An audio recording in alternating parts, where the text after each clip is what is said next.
PM is preparing to personally introduce long-awaited religious discrimination laws to Parliament today.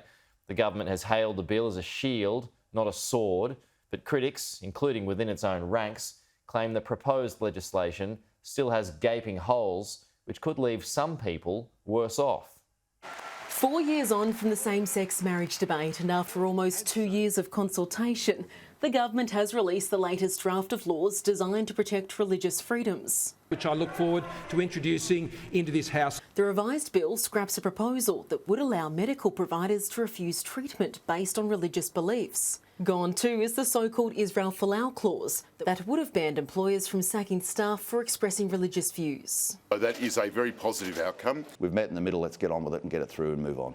But a controversial statement of belief provision remains, which would enable Australians to reasonably express religious views, all while shielded from anti-discrimination laws, so long as it doesn't threaten, intimidate, harass or vilify. This legislation is intended to be, and should only be, a shield and not a sword. If this bill was a shield, we would not be here having this discussion. It's attracted criticism from the opposition. Freedom to practice your faith is a human right, but it ought not come at the expense of protections against other forms of discrimination. It has the government's own moderate MPs concerned too. Some say they're reserving the right to cross the floor over the matter. I reserve my right based on my analysis of the bill and the issues of concern that I still have. The proposed laws will also allow faith-based institutions like schools to hire in line with their beliefs. Live out our beliefs and model our beliefs. Kids are pretty quick on picking up on hypocrisy. But there's fears that could lead to schools hiring and firing teachers based on their sexuality or other personal attributes. I want that clarified. The government also promised to reform laws to protect gay students from being suspended or expelled. But that isn't included in this revised bill. Everybody has the right not to be discriminated against. That includes gay teachers, that includes gay students.